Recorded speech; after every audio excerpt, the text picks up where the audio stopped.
उच्च स्तरीय जांच की मांग उनके द्वारा की जा रही है। आपको बता दें कि जिस तरीके से मनोहर की हत्या की गई और उसके बाद शव के 8 टुकड़े करके बोरी में भर करके फेंक दिया गया था, उसके बाद से परिजन लगातार उन लोगों के लिए फांसी की मांग कर रहे हैं जिन्होंने इस पूरे हत्याकांड को अंजाम दिया है। हत्या की उच्च स्तरीय जांच की मांग, आरोपियों को फांसी की मांग की जा रही है। तो इस तरीके से अब यह मामला तूल पकड़ते हुए नजर आ रहा है। तो हिमाचल का चंबा जो कि खुशहाल शहर है, वहां एक दिन इस तरीके से निर्मम हत्या कर दी जाती है कि उसके शव के टुकड़े टुकड़े करके बोरी में भर के उसे फेंक दिया जाता है। जब लोगों को इसके बारे में जानकारी मिलती है तो लोग गुस्सा जाते हैं। गुस्साई हुई भीड़ ने उसके घर पर जाकर के हत्या का जो आरोपी है, भीड़ ने आग भी लगा दी और उसके बाद ये मामला अब तूल पकड़ते जा रहा है। रिपोर्ट में आपको दिखाते हैं कि और क्या कुछ मांग की जा रही है परिजनों के द्वारा।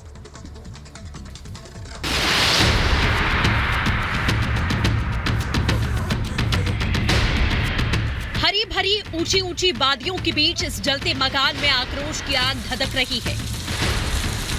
हिमाचल प्रदेश के चंबा में गुस्से की आग इसलिए क्योंकि कुछ दिन पहले मनोहर नाम के एक युवक की निर्मम हत्या की गई थी। उसके शव के 8 टुकड़े कर दिए गए थे। हत्यारों ने उसे इतनी बेरहमी से मारा कि शव के टुकड़े बरामद करने वाली पुलिस के रोंगटे खड़े हो गए, जिससे लोगों का गुस्सा भड़क उठा।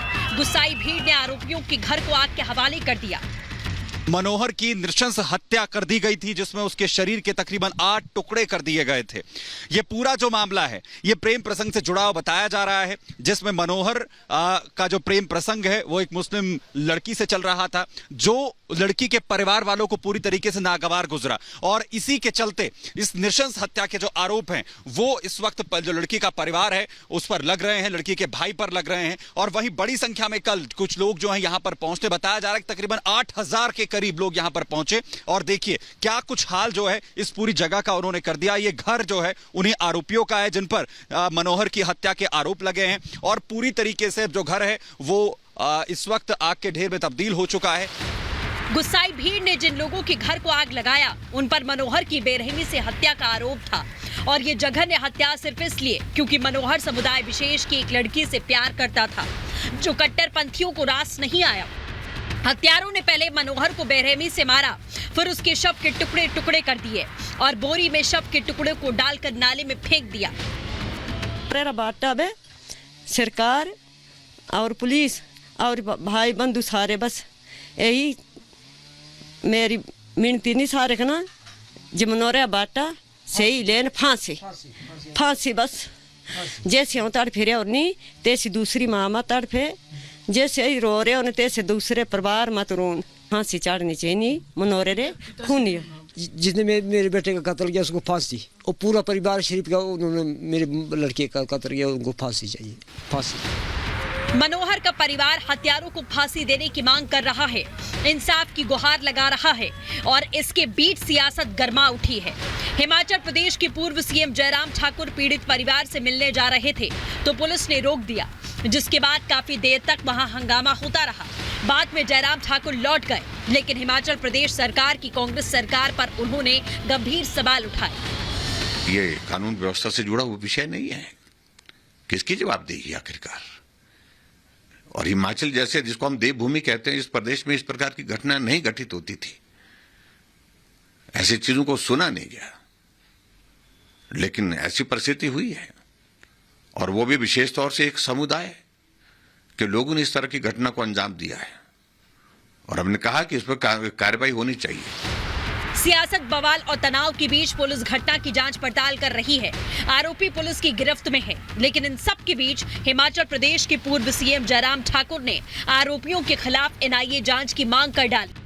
तो ऐसी परिस्थिति में हमें लग रहा है कि ये सामान्य परिस्थिति नहीं, और सामान्य परिस्थिति जब नहीं है तो उसमें निश्चित रूप से इसकी गंभीरता को समझते हुए अगर नेशनल इन्वेस्टिगेटिंग एजेंसी के माध्यम से जांच करवाई जाए तो मुझे लगता है कि बहुत सारे इसमें से पर्दे उठने की संभावना। चंबा के मनोहर हत्याकांड में अब आतंक का एंगल शामिल हो गया है। बीजेपी गंभीर आरोप लगा रही है। ऐसे में सवाल है कि क्या आरोपी का आतंकियों से कोई कनेक्शन है? क्या वाकई आरोपियों के तार सीमा पार से जुड़े हैं? Bureau report, Republic Bharat. और अब आपको दिखाते हैं टुकड़े टुकड़े इश्क। किस तरीके से सबसे पहले श्रद्धा हत्याकांड, आपको याद होगा दिल्ली में श्रद्धा वॉलकर के टुकड़े टुकड़े कर दिए थे उसके प्रेमी आफ्ताब पूनावाला ने। और किस तरीके से जब ये केस पूरा सामने आता है तो लोगों को समझ में आता है कि आखिरकार प्यार किस हद तक जा सकता है। लेकिन ये प्यार नहीं था, बल्कि ये गुस्सा था, ये नाराजगी थी। और उसके बाद ये किस तरीके से हत्याकांड को यहाँ पर अंजाम देता है वो आप सबने देखा। उसके बाद बात सरस्वती हत्याकांड की, जो कि मुंबई में हुआ था। मुंबई आर्थिक राजधानी है देश की, और वहां पर जब इस तरीके से हत्याकांड हुआ तो सवाल उठे कि आखिरकार मानसिकता किस तरफ जा रही है और क्यों इस हत्याकांड को यहां पर अंजाम दिया गया।